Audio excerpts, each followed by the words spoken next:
Mana semangatmu? Ini semangatku. Mana suaramu? Ini suaraku. Mana lamunanmu? Oke, kompetensi ibadah. Kompetensi ibadah ini di TK. Kenapa harus anak-anak kita di abad 21 ini muncul kompetensi ibadah kita? Semua agama, baik Islam, Kristen dan sebagainya, muncul namanya ibadah. Betul? Ya. Betul ya? Nah, untuk kita yang beragama Islam, anak-anak kita seorang generasi muslim, nanti kedepannya ketika besar, ketika dia menginjak usia SD, SMP, SMA, maka kita siapkan kompetensi ibadahnya. Dan untuk anak-anak tidak lepas dari pembiasaan. Oke. Apa sih kompetensi ibadah itu? Bersama-sama? Standar minimal yang dicapai siswa dalam aspek ibadah dan keseharian. Standar minimal anak-anak kita lulus TK itu minimal terbiasa ibadah dalam aspek apa atau jenis ibadahnya seperti apa. Ini pada ranah jenjang TK. Nanti SD, SMP berbeda kembali, gitu ya. Kemudian kompetensi yang diharapkan ini kompetensi minimal nanti bisa ditambah di sekolah lain. Yang pertama adalah untuk anak-anak ketika lulus TK. Yang pertama kesadaran siswa akan pentingnya ibadah. Ada salah satu anak di Magetan, tetangganya itu cerita, ada seorang anak muridnya jenengan itu kok apa? Wayahe adzan itu wayahe dolan. Ketika dengan adzan dia langsung dihentikan dia salin ambil sarung ke masjid. Atau bahkan matur orang tuanya, "Bi, ayo Bi, yang masjid Bi. Iki wis adzan Bi." Kalau ada anak yang seperti itu, kompetensi pertama ini yang perlu dikembangkan. Ini sudah kesadarannya sudah muncul. Ya Allah, aku kok orang sholat. Ya Allah, lali aku kok urung sholat. Ya Allah, tadi saya kok lupa belum ngaji. Kalau anak itu sudah menyadari pertama aspek kesadarannya muncul, ini sudah bagus. Pada ranah jenjang TK. Karena ranah jenjang TK ini coba ini dimunculkan. Programnya seperti apa? Ini adalah pengembangan di sekolah. Jadi target kompetensi awal itu adalah kesadaran. Kalau anak tidak sadar, diingatkan seperti apapun, kira-kira gimana? Mas, ayo sholat. Hari ini terjadi banyak kan? Banyak kan anak-anak kita hari ini waktunya sholat itu harus dimarahi. Ya, harus dimarahi. Tetapi namanya anak karena berbeda karakter. Ada pola asuh anak ketika terkait ibadah ini. Satu, dia sudah sadar. Yang kedua, dia harus dicari dulu ketika main. Diingatkan, Mas, waktunya sholat. Ayo, ada yang berangkat, ada yang tidak. Nah, untuk yang tidak, biasanya gimana jawabannya? Tommy 10 menit lagi. Apalagi nonton TV, bermain dengan teman. 10 menit lagi. Kira-kira apa yang jangan lakukan kalau seperti itu? Belum pernah jadi ibu kan? Ya, banyak kan belum pernah jadi ibu. Kalau ada anak-anak yang seperti itu, misalkan sick dan sebagainya, tolong sebelum anak-anak keluar rumah, buat kesepakatan pagi hari di rumah. Itu harus ada kesepakatan untuk kontak batin secara psikis. Nah, ini kan sekolah toh. Nanti sekolah kegiatanmu apa setelah ini? Nanti main nih, terus sholat, iya sholat. Belajarnya kapan? Belajarnya sore nih. Sore TPA, oh iya malam nih. Itu coba diambil sebuah kesepakatan bersama anak. Itu dilatih. Anak-anak TK juga seperti itu. Nanti ngerjakannya kapan nak? Saya sore, ustazah saya siang, ustazah saya malam. Tidak apa-apa. Jangan dipatok. Pokoknya jam 4 sore semua harus dikerjakan, itu jangan. Biarkan anak melatih tanggung jawab sendiri. Intinya kesepakatan itu ya. Karena fungsinya kesepakatan adalah adanya kontak batin, gitu ya. Beda dengan tidak ada kesepakatan. Mas, PR-mu, ayo cepat digarap. Saya tahu nih, pokoknya saiki. Ketika anak tidak siap, apa yang terjadi? Bantah, marah, bahkan hasil pekerjaannya tidak akan maksimal karena mendadak itu. Tidak ada kesepakatan. Apalagi anak-anak usia SD kelas tinggi itu kontrol saja. Mas kapan ngerjakan PR-nya? Jangan langsung dengan kalimat sekarang dikerjakan, itu jangan. Kapan Mas ngerjakannya? Nanti ini jam 4. Ya sudah. Ya sudah. Hormati. Hormati apa yang sudah jadi keputusan anak. Di TK pun bisa dilatih.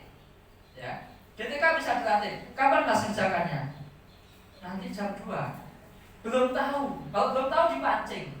Ayo dibuat, kira-kira ditentukan jam berapa. Itu melatih membuat keputusan. Kira-kira jam berapa? Ya jam 4. Ya sudah. Kontrol. Kalau tadi kontrol tidak bisa. Ya, harus dikontrol. Nanti disampaikan ke orang tua. Makanya hal seperti ini ketika PMG harus diangkat. Nonton ya? Gitu ya. Oke. Ini yang pertama, kesadaran, kompetensi yang diharapkan. Yang kedua adalah pembiasaan. Menuju anak yang sergap tadi, rajin, maka tidak lepas dari pembiasaan. Nanti trouble errornya akan muncul. Ada satu anak yang dia itu ketika sholat zuhur berjamaah di sekolah, waktunya sholat itu dia ada yang sadar. Begitu selesai, segera makan, segera sholat. Ada tipe anak seperti itu. Ada anak yang dia ini bapaknya selesai, ayo main.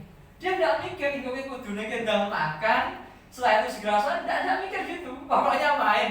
Setelah diingatkan baru berangkat. Ada tipe anak yang kedua seperti itu. Ada yang ketiga, dia wis pokoknya sakarepe dhewe diingatkan pun tidak mau. Kadang ya nganyang gitu ya. Ya us bentar lagi dan sebagainya. Itu pola asuhnya berbeda-beda. Gitu ya. Berbeda-beda. Jadi intinya pembiasaan ibadah itu dilatih di TK. Doanya dibaca bersama sholat duha. Kemudian ada infak itu ya. Nah, kalau sini infaknya hari apa? Senin Kamis. Teknisnya seperti apa? Ya difoto. Difoto ya. Oh, kondisi normal. Oh, kondisi normal. Harus di sini. Oh, gitu. Kita masuk. Oh, gitu ya. Kalau saya tidak tahu di TK nanti memang bisa ya. Jenengan yang bisa menganalisa, melatih kepemimpinan anak. Satu anak ditugaskan membawa kotak, kemudian keliling. Nanti di situ ada satu pola kepemimpinan yang terlatih. Yang kedua pola komunikasi, ya kan? Di 4C kompetensi abad 21 ranah TK tadi, komunikasi. Jadi komunikasinya muncul. Ayo ini. Oh iya ya sebentar. Nah, mungkin ada sambil ngobrol-ngobrol gitu ya. Jangan. Ayo cepet toh. Berapa kamu? Kamu saya 500. Biar itu biarkan selama tidak terjadi permasalahan yang krusial. Tapi kalau ada yang kok 500 saya aja 1000, tapi kalau tidak ada masalah biarkan. Itu bagian dari komunikasi. Ini yang dibentuk komunikasi, dilatih anak biar kreatif. Itu ya. Jadi beda dengan kita pasang kotak infak di depan, anak hanya diarahkan, kemudian hanya memasukkan. Itu nilai karakter yang muncul pun berbeda. Makanya perlunya inovasi dari pihak sekolah itu ya. Ini salah satu baru jenis sholat, infak, apalagi sudah pembiasaan ibadah di TK yang perlu dikembangkan. Kenapa? Apa? Doa. Ya berdoa. Menghormati. Menghormati orang lain, berdoa sebelum melakukan kegiatan gitu ya. Ada salah satu anak yang ketika masuk ke ruang tidak salah, langsung masuk gitu, itu ya ditegur, Mas, tadi salah belum? Oh ya belum, coba diulangi, tidak apa-apa ya. Ya kesepakatan, tidak apa-apa ya. Iya itu kesepakatan. Beda dengan diulangi lagi keluar dengan nada yang tinggi bisa. Itu berupa instruksi perintah. Rasanya anak ini kan juga berbeda loh. Coba keluar dikeluar tidak apa-apa Mas. Ya bisa us, iya us. Nah, ini deroso dewi, gitu ya, ini haremeh, tapi sangat berpengaruh. Kemudian ketok pintu, assalamualaikum, dijawab semuanya waalaikumsalam. Itu salah satu contoh bentuknya di jenjang TK ya, di jenjang TK. Nanti di tingkat SD, SMP, SMA pun berbeda. Maka ya, ini ranah kedua adalah pembiasaan, yang ketiga adalah pendampingan yang maksimal dalam ibadah keseharian. siswa. Kalau bicara pendampingan melibatkan siapa Ustazah? Kami Pendampingan orang tua. ya ada dua pihak ya, ortu Sekolah. sama ini kalau di rumah. Kalau di sekolah siapa? Ya minimal ini, minimal guru. Ketika masyarakat. Ya masyarakat mungkin di luar. Masyarakat ini pendamping yang diperlukan. Ada masyarakat itu yang mengapresiasi salah satu anak SD Aromah misalkan. Itu harus Pak, murid yang jenengan kok itu puji-pujiannya sregep, adzan iqamah ya sregep, akhirnya apa? Punya nilai branding tersendiri. Itu gimana Pak ngajarnya? Pembiasaannya seperti apa? Hari ini yang dibutuhkan adalah orang tua yang anaknya ini sholatnya rajin, bisa baca Quran, akhlaknya pelan-pelan ada perubahan. Itu yang diharapkan hari ini. Maka apa yang jadi harapan orang tua dan kondisi saat ini menjadi bahan atau menjadi program unggulan di sekolah. Jadi sekolah mampu menjawab tantangan. Apalagi di kompetensi abad 21 ini. Ngerti nggih? Itu jadi pendampingan perlu dilakukan. Contoh pendampingannya seperti apa Bos kalau di rumah? Di absen. Absen. Di video call. Terus kalau kondisi pandemi seperti ini? Biasanya video call. Iya, video call, ada mungkin checklist lembar-lembar itu ya. Yang penting sekolah programnya jelas, ada SKS standar kelulusannya jelas tujuannya, sehingga nanti pengontrolannya jelas dan evaluasi dan dinilai sejauh mana keberhasilan dari program. Mungkin itu ya. Kemudian selanjutnya yang dilakukan sekolah saja, ini yang sangat penting, memasukkan pembiasaan ibadah pada visi, misi, dan tujuan. Kita ingat, misalkan visinya terwujudnya generasi ya yang solih, Solihah. cerdas, Kreatif dan ya mandiri. kreatif. Nah, sebelum masuk ke program jangan telaah kata kunci di visi. Visinya ini kata kuncinya apa? Solih, cerdas, kreatif, berakhlakul karimah misalkan tambahnya. Kalau program pembiasaan ibadah ini implementasi dari bagian apa di visi? Solih masuk, kreatif masuk, berakhlak pun juga masuk. Ternyata satu program bisa mewakili beberapa kata kunci dalam visi sekolah.